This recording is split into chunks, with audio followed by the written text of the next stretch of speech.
everybody. I'm Mr. Peabody, and today Sherman and I are taking you back for a ride in the Wayback Machine to 1976. 1976? Gosh golly, Mr. Peabody. Please tell me we are going to Boston with Eddie and Geo from Used Grooves to revisit the Geils Band live Blow Your Face Out album. Don't be a stoop, Sherman. What else would be going there for? Clam chowder and tea? Hot diggity dog, Mr. Peabody. I hope Eddie and Geo have enough room in the Wayback Machine this time. There will be plenty of room, Sherman. Just as long as Geo moves his big old clown feet out of the way. Fire up the engines, boys. Here we come.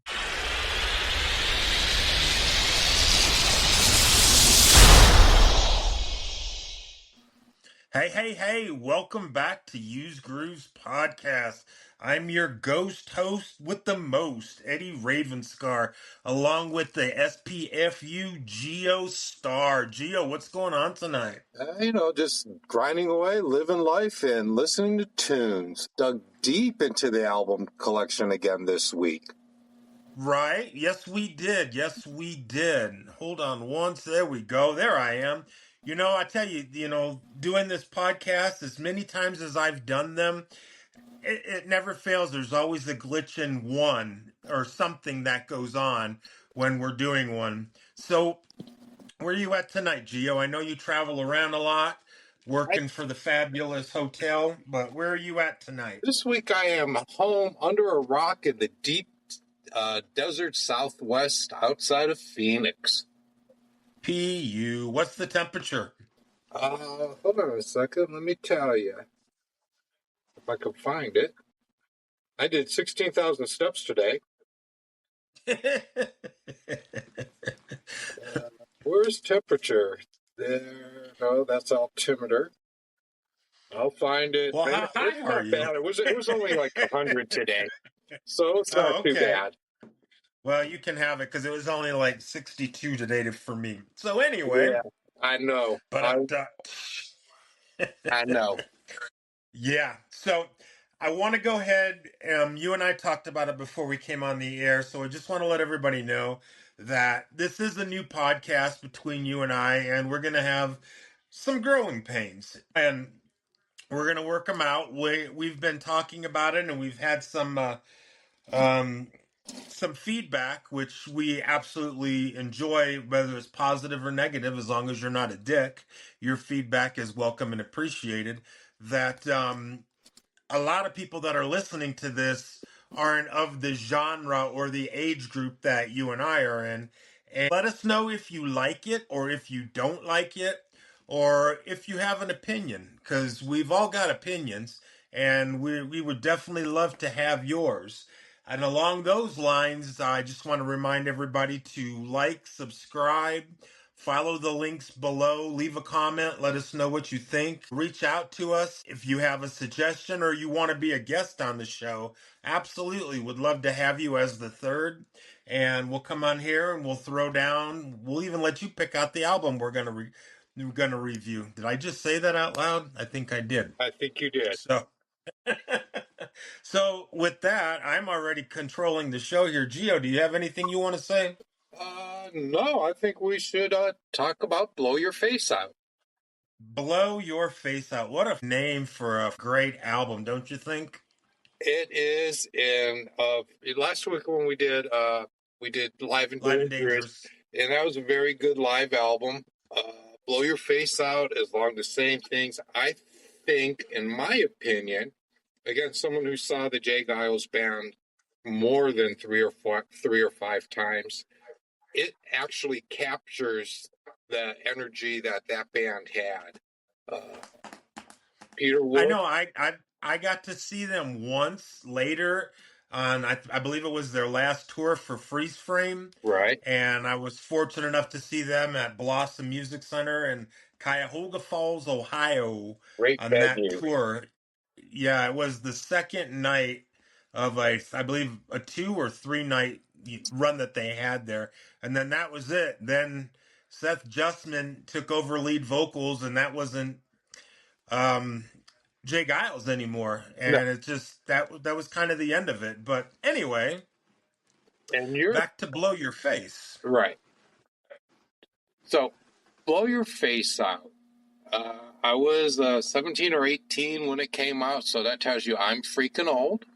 Right. It came out in what, 76? 76. I was a senior in high school.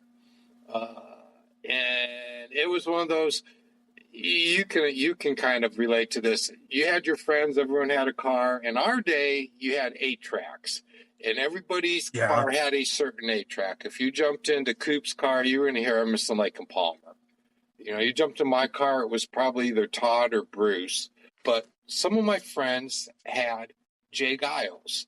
I remember Jay Geils and going to see them. They were like a perennial opening act in Cleveland. Later on, they became the headliners, but at first they opened for the Rolling Stones. They opened for Kansas. I didn't look up. I'm just thinking of bands I seen where they opened. They opened for everybody. If you didn't see them at Blossom, you saw them at Nelson's Ledges, or you saw them at the Toledo Raceway. But they were always around.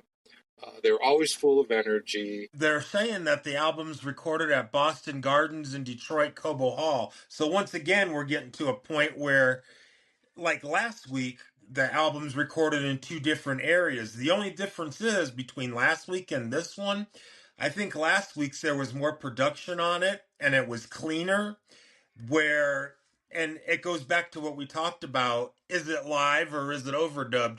Where this one, personally, in my opinion, I think it's totally live because you can hear the pops, you can hear the cracks. You can hear the pops.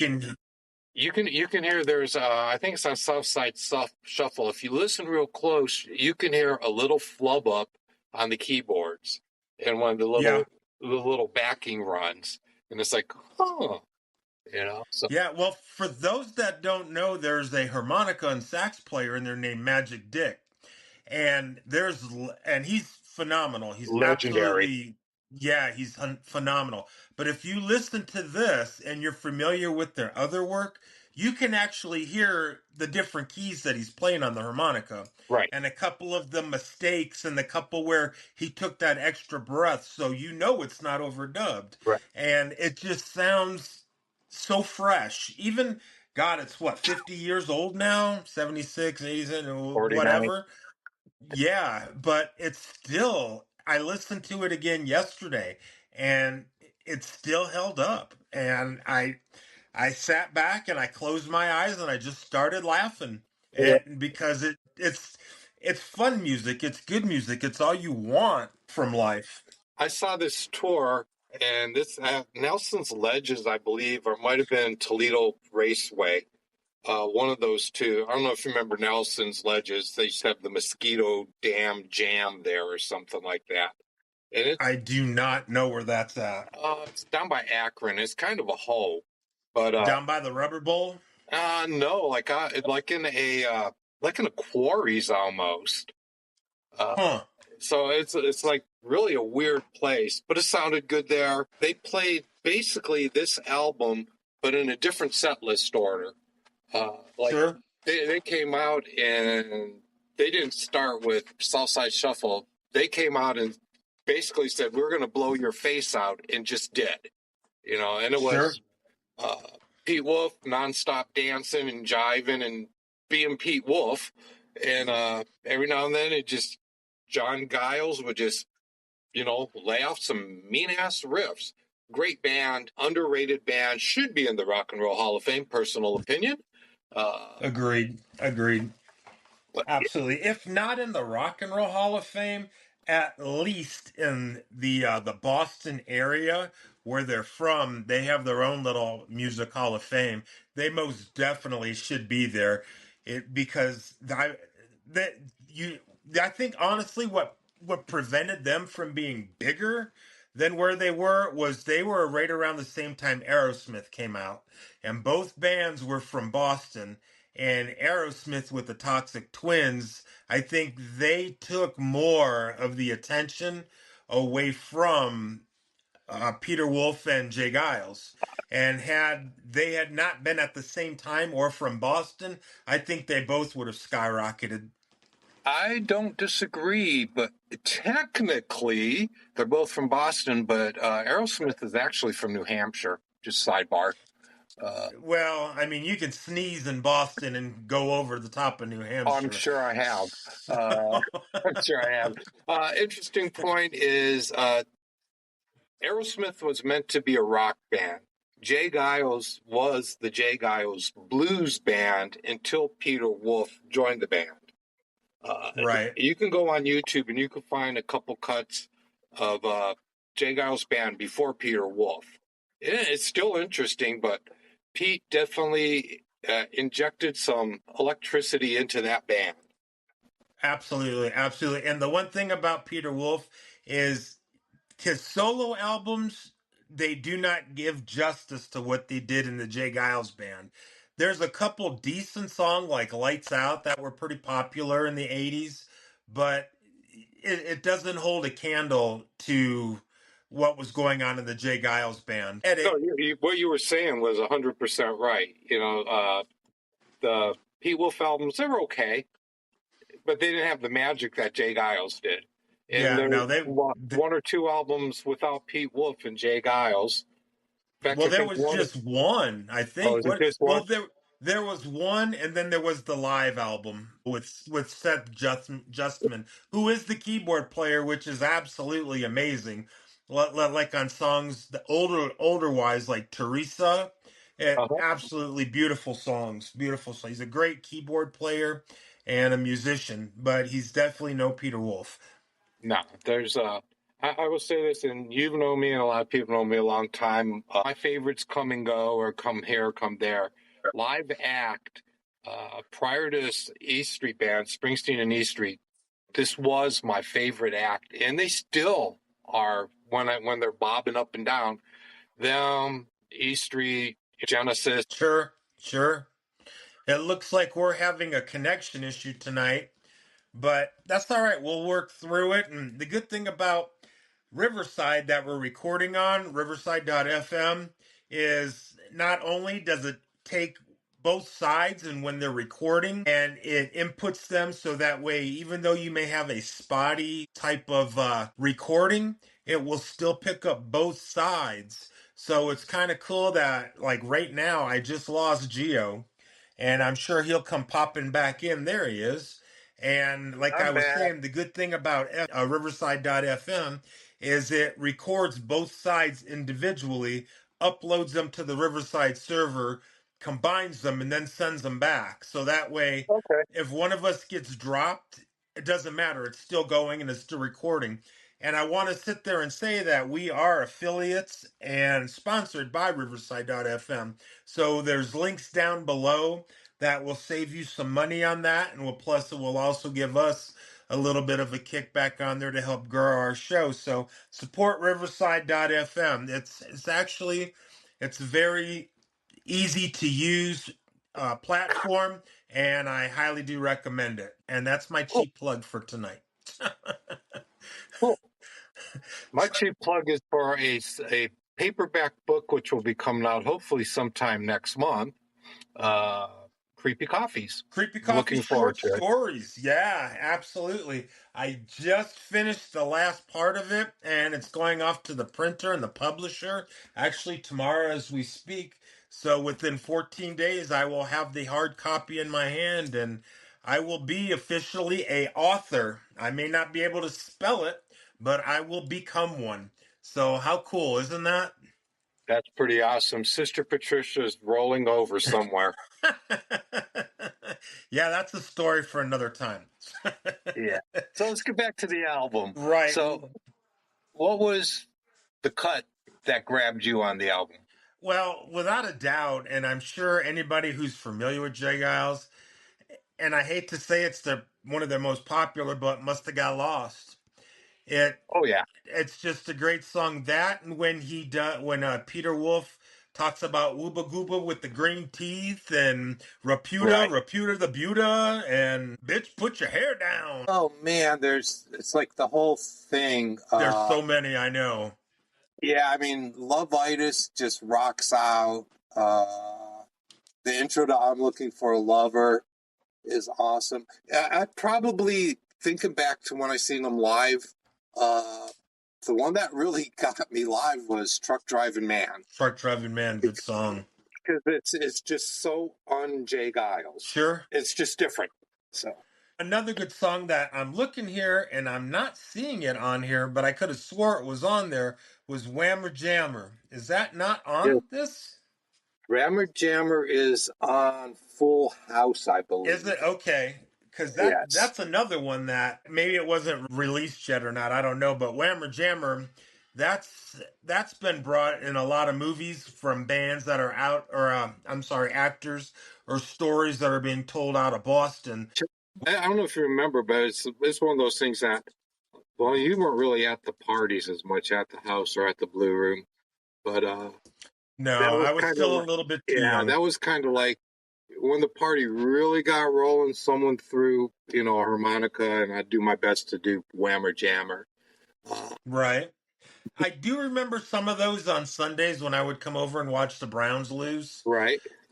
That would come out during halftime or whatnot, and then you guys would always complain about Greg Pruitt not getting 100 yards and making 1,000 yards a season. Right. And Ozzie Newsome was another one of the big topics, along with Brian Sight, till he went to the Useless Football League.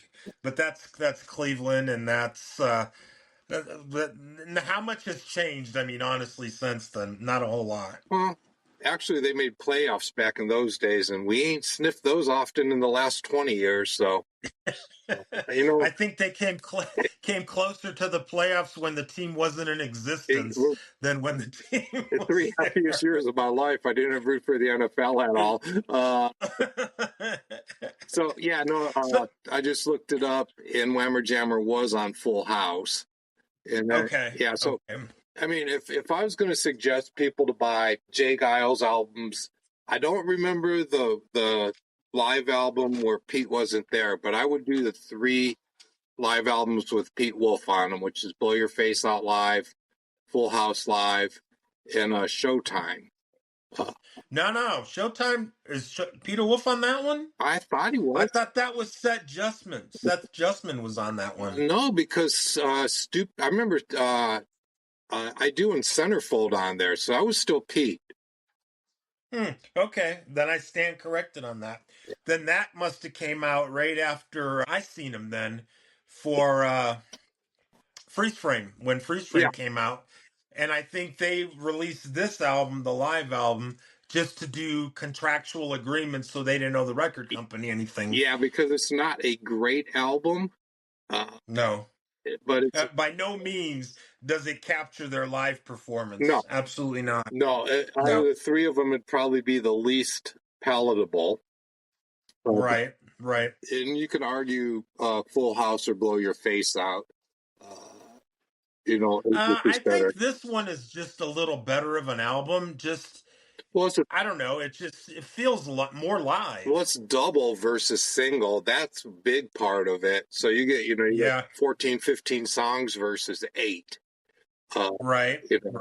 And then there's actually 17 songs. Is there?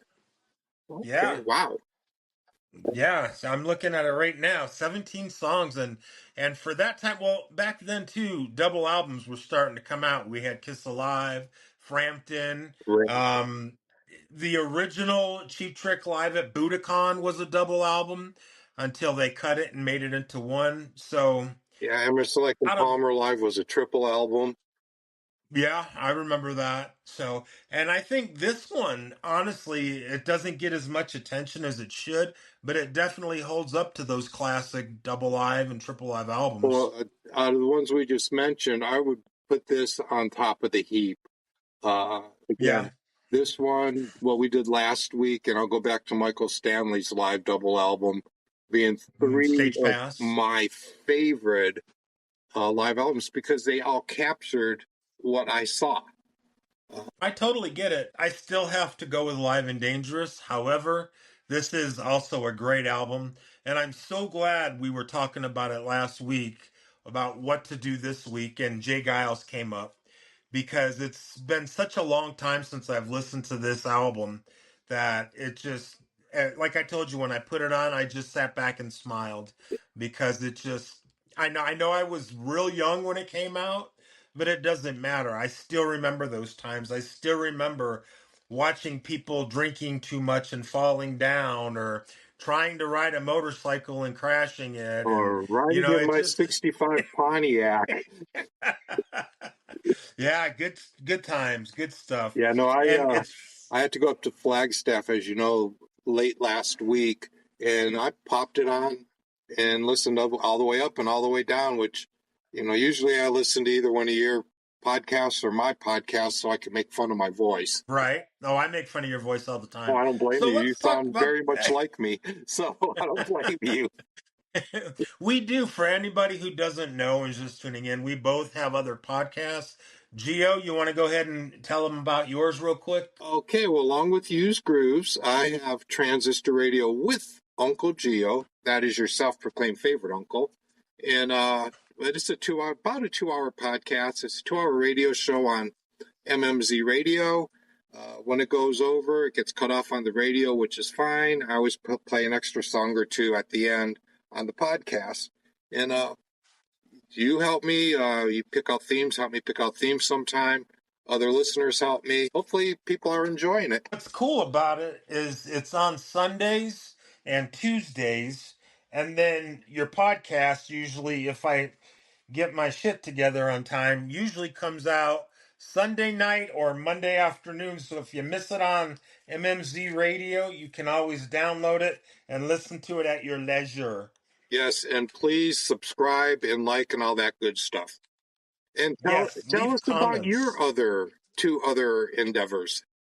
My other endeavors, I have one called Empire Echoes, which is the Queensryche Chronicles, where myself and my oldest son Charles out in California, we break down every week on Fridays the band Queensryche and their albums and their members and the drama that they've gone through and some of the good stuff. We're at, I believe it's episode 12 right now, and we just finished the Jeff Tate era, and we're getting ready to go into the Todd LaTorre era. And I've also got the more successful, and it's been around a little longer, is Creepy Coffee's podcast, where we mix true crime, horror, and coffee culture all together. And that's where the book is being written from, is from some of those short stories. Some of the stories that we tell are true. They've happened to me or to other people. True crime, unsolved mysteries. So it's kind of cool. If you like horror and you love coffee, you should check it out. We do coffee reviews as well. I have my midnight barista, Dawn Ravenscar. She comes in and she talks about coffee and makes sure that we're all heavily caffeinated and enjoying life. So there's a couple other things. Those are available everywhere you get your podcasts at, Apple, Spotify. Although I don't endorse Spotify, it's available on there. And iHeartRadio, globally, all over the place.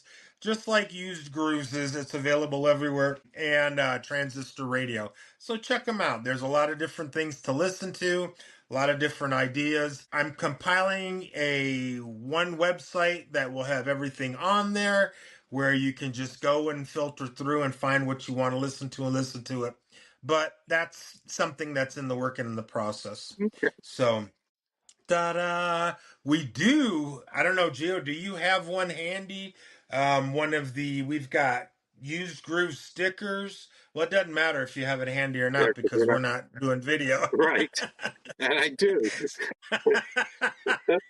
So we've got Used Groove stickers. We've got some pretty cool Used Groove t-shirts. I just got one in, and the link will be below to go ahead and if you want to order one and support us, or you can go on mmzradio.com and you can order there and support us as well.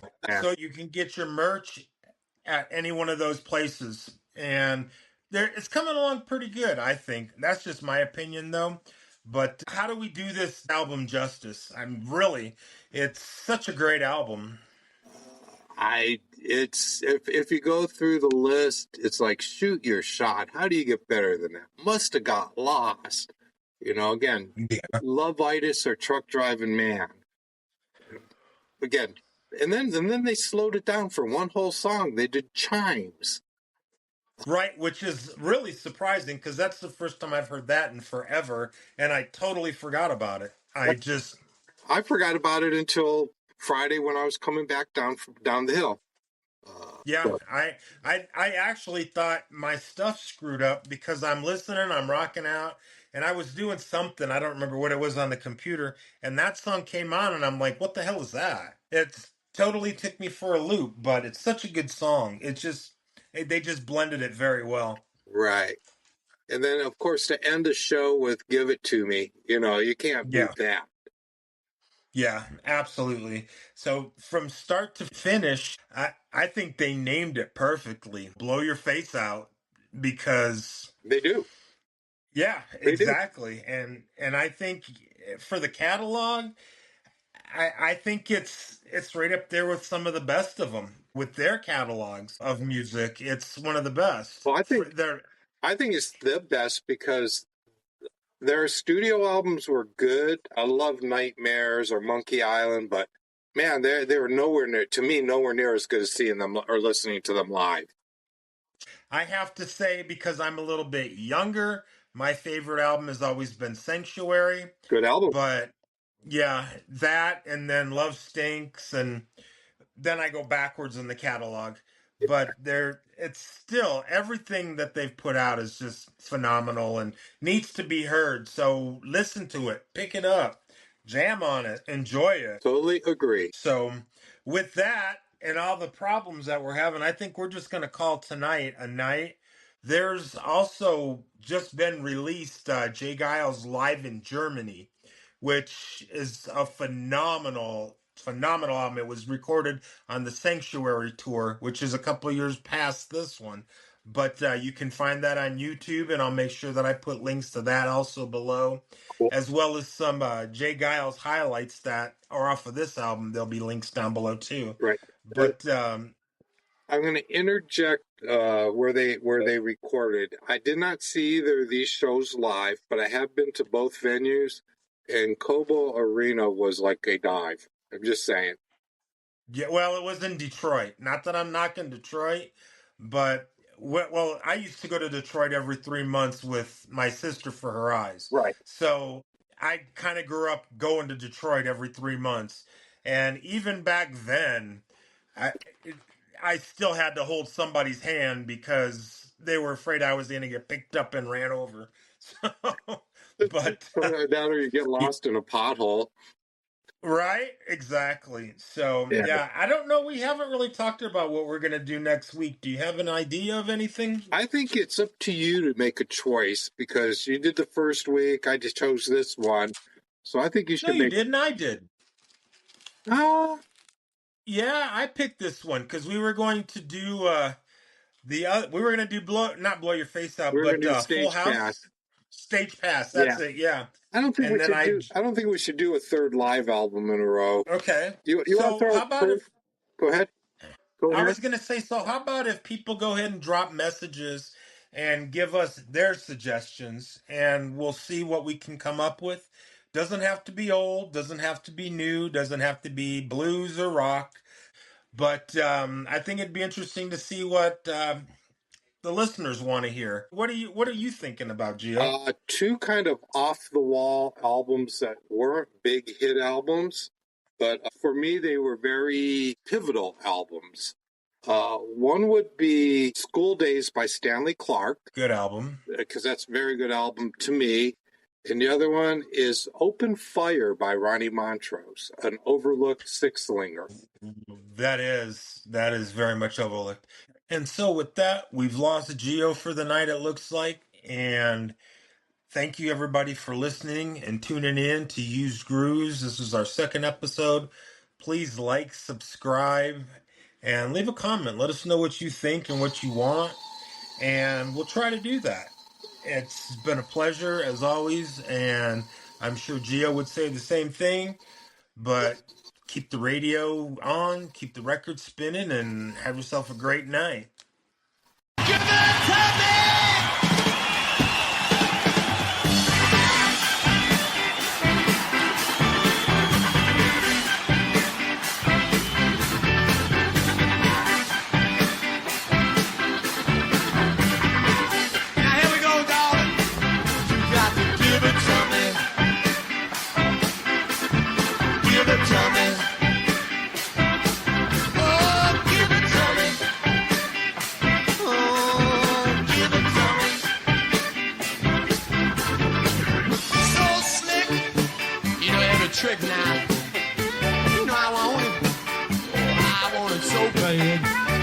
I need it. I can't believe